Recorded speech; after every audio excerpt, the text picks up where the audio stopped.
Berikut adalah cerita lengkap sejarah kelam dan misteri seram pabrik gula Gondang Winangun, mulai dari masa kolonial hingga masa kini.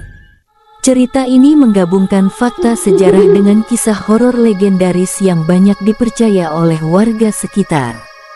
Halo, sahabat Sunyi Suara, Assalamualaikum warahmatullahi wabarakatuh. Sebelum mendengarkan, mari kita berdoa terlebih dahulu, agar selalu diberikan perlindungan oleh Allah Subhanahu wa Ta'ala.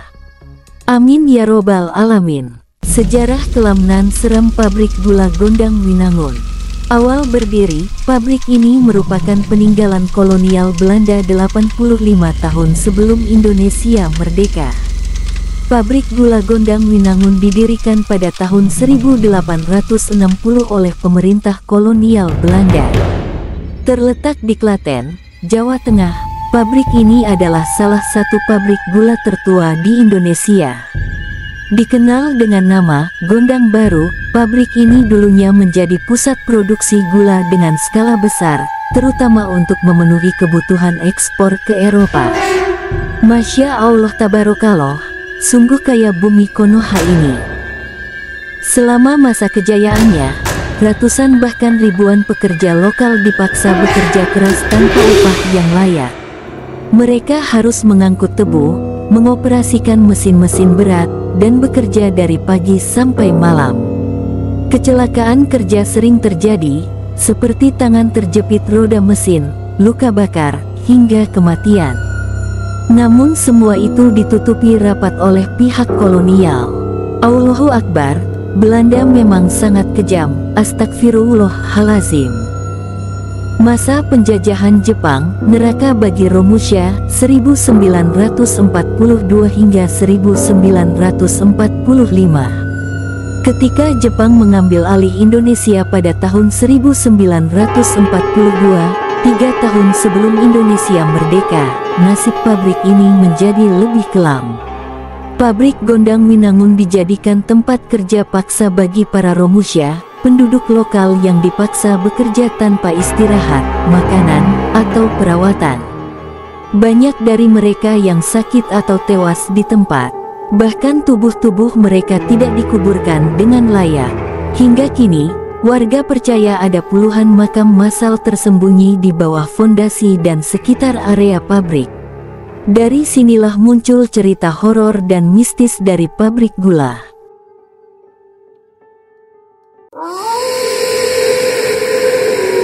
Mulai dari teriakan minta tolong yang terdengar dari dalam mesin.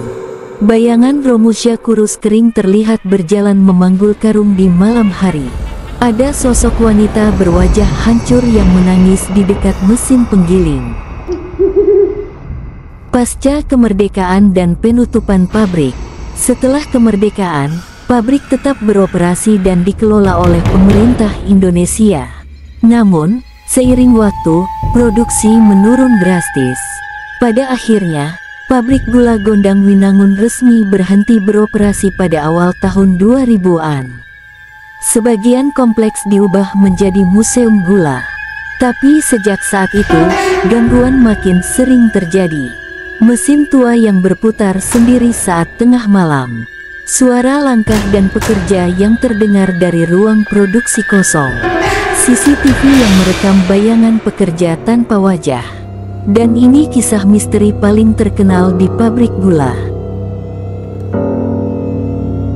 Salah satu cerita yang paling sering diceritakan oleh warga dan petugas jaga adalah seorang mahasiswa, Dita. Dia adalah seorang mahasiswa sejarah yang sedang melakukan riset di museum itu pada malam hari. Ia mendokumentasikan mesin-mesin tua untuk tugas akhir.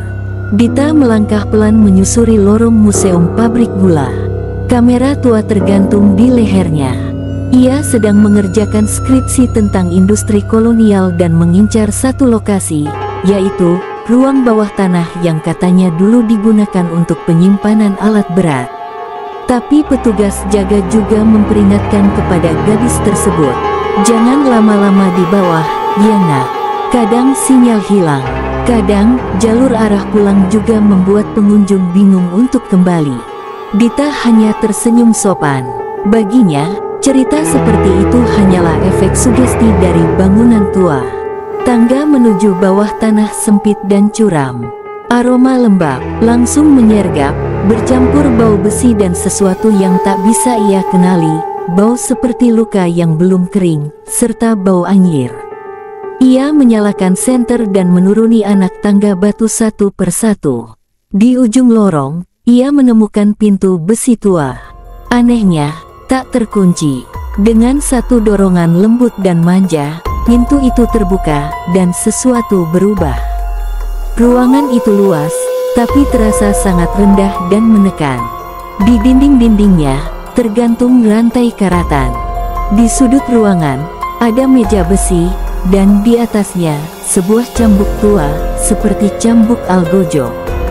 Dita mendekat. Saat ia mengangkat cambuk itu untuk difoto, suara langkah berat terdengar dari belakangnya. Ceklek, ceklek, begitu suara langkah yang terdengar. Kamera Dita menyala sendiri dan mengambil foto. Tapi bukan dirinya yang terekam. Di layar tampak seorang pria Belanda duduk di kursi kayu, menatap tajam ke arah kamera. Tangannya bertumpu pada cambuk yang sekarang berada di tangan Dita. Ia menjatuhkan kamera.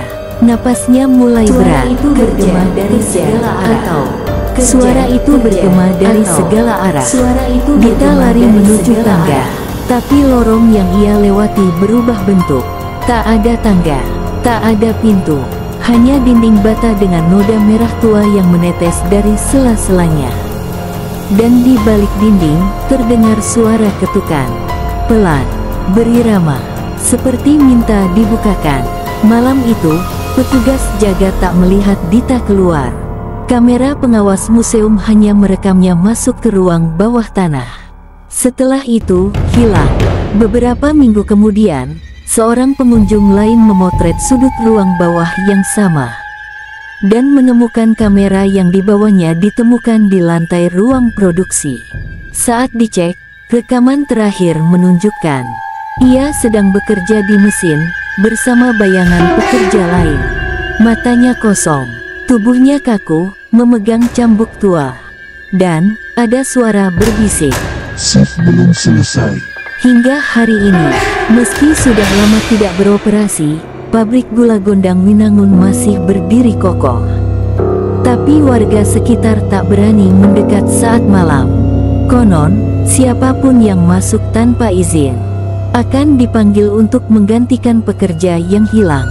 Karena di tempat ini, pekerjaan tak pernah selesai. Pada masa penjajahan Belanda, pabrik gula Gondang Winangun bukan hanya tempat produksi, tapi juga menjadi simbol kekuasaan kolonial.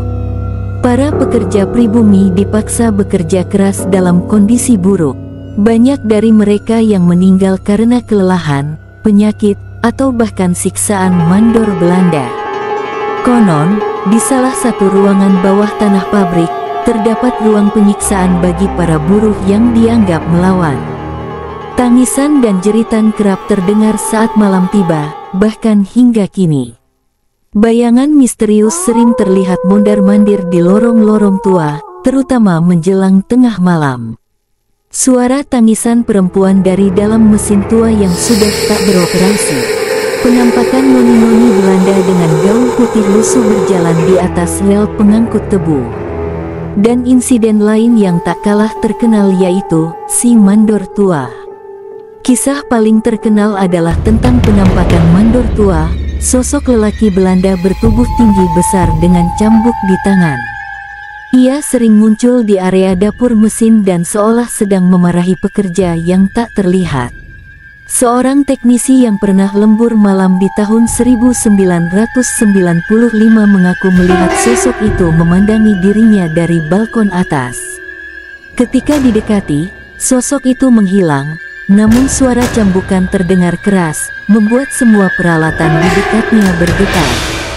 Setelah kejadian itu, si teknisi jatuh sakit selama berminggu-minggu dan tak pernah kembali bekerja di pabrik.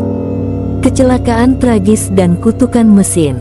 Pada tahun 2002, terjadi kecelakaan tragis saat proses penggilingan. Seorang karyawan baru terseret ke dalam mesin pengolah tebu dan tewas mengenaskan. Beberapa saksi mengatakan, sebelum kejadian, mereka melihat sosok bayangan berdiri tepat di samping korban, seolah mendorongnya. Sejak saat itu, mesin tersebut dimatikan dan tak pernah digunakan lagi. Para pekerja menyebutnya mesin terkutuk karena sering terdengar suara raungan minta tolong dari dalamnya setiap malam Jumat Kliwon. Setelah penutupan pabrik dan aura mistisnya yang masih kuat, setelah pabrik tak lagi aktif dan hanya menjadi museum, aktivitas mistis tak mereda. Bahkan, beberapa pengunjung yang iseng datang malam-malam untuk uji nyali, mengaku kerasukan atau mengalami kejadian aneh seperti dihampiri oleh sosok tanpa kepala, mendengar gamelan kuno dimainkan sendiri dari ruang koleksi alat musik, ditegur oleh suara wanita padahal tidak ada siapapun di dekatnya. Hingga kini, masyarakat sekitar meyakini bahwa pabrik gula Gondang Winangun masih dijaga oleh para arwah pekerja yang meninggal secara tragis di masa lalu. Beberapa paranormal yang pernah mencoba melakukan penelusuran mengakui adanya energi kuat dan kelam yang menyelimuti tempat itu. Hingga kini, pabrik ini tetap menjadi salah satu lokasi paling berhantu di Jawa Tengah dan terus menarik para pecinta horor serta pemburu kisah mistis.